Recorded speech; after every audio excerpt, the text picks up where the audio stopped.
Good morning student. आज हम discuss करने वाले हैं सिग्निफिकेंट फिगर। सार्थक अंक क्या होते हैं बेटा? यानी कोई भी डिजिट हम किसी इंस्ट्रूमेंट से मेज़र करते हैं तो उसमें सभी विश्वसनीय अंक आते हैं और एक अनिश्चित अंक आता है। यानी कि जैसे हमने मेज़र की एक रॉड की लेंथ 3.25, तो जो 5 है ये 6 भी हो सकता था। ये उसकी एक्यूरेसी पर डिपेंड करता है कि इंस्ट्रूमेंट कितना एक्यूरेट मेज़र करता है। तो मैंने यहीं इसे लिख रखा है कि किसी राशि के माप में वे अंक जो मापक यंत्र की यथार्थता सीमा को यानी कि एक्यूरेसी से इस राशि के मान को व्यक्त करता है, उसे क्या बोलते हैं? सार्थक अंक। या फिर इसे इस तरीके से भी डिफाइन कर सकते हैं कि सभी विश्वसनीय अंक और एक अनिश्चित अंक को क्या बोलते हैं? सार्थक अंक। यानी किसी माप में सभी विश्वसनीय अंकों तथा एक अनिश्चित अंक को सार्थक अंक कहते हैं। बेटा एक रॉड की लेंथ को मैंने मेज़र किया है और वो आया 4.25। तो जो 4.25 है जिसमें 4 और 2 ये क्या है? सर्टेन डिजिट, जबकि अनसर्टेन डिजिट क्या है? 5। यानी विश्वसनीय अंक 42 है और अविश्वसनीय अंक क्या है बेटा? 5। सार्थक अंकों की गणना करना, इस नियम को ध्यान से देखें। जो सभी अशून्य अंक क्या लिखा हुआ है? सार्थक अंक होते हैं। यानी कि जितनी भी डिजिट होती हैं शून्य को छोड़कर बाकी सभी डिजिट सिग्निफिकेंट नंबर कहलाती हैं। फिर अगर कुछ केस बनते हैं जिसमें शून्य को भी हम सिग्निफिकेंट नंबर में काउंट करते हैं। पहला, अगर दो नॉन जीरो डिजिट लिखी हुई हैं यानी कि अशून्य अंक लिखे हैं और उनके बीच शून्य आ रहे हैं तो उनको हम सार्थक अंक में काउंट करेंगे।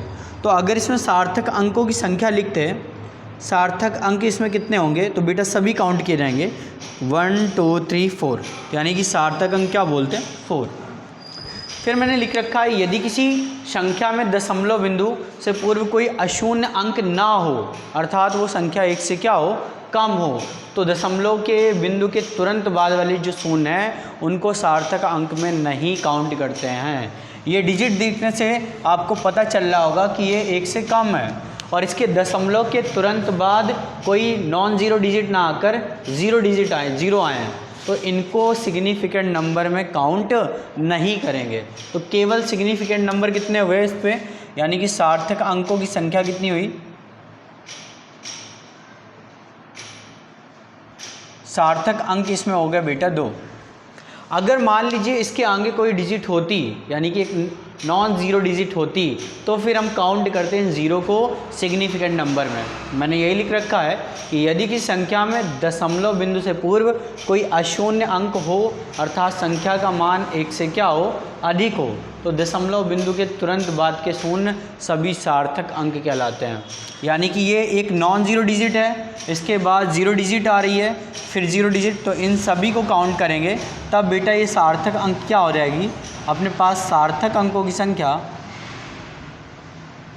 सार्थक अंक अभी कितने होंगे? 1 2 3 4 5, यानी कि सार्थक अंकों की संख्या कितनी होगी? 5। अगर मान लीजिए कोई संख्या 10 की पावर्स में लिखी हुई है तो वो 10 की पावर्स सार्थक अंक में सिग्निफिकेंट नंबर में काउंट नहीं होते हैं, तो 4.1 ही काउंट होगा। तो ये नॉन जीरो डिजिट हैं तो ये सिग्निफिकेंट कितने होंगे? 2।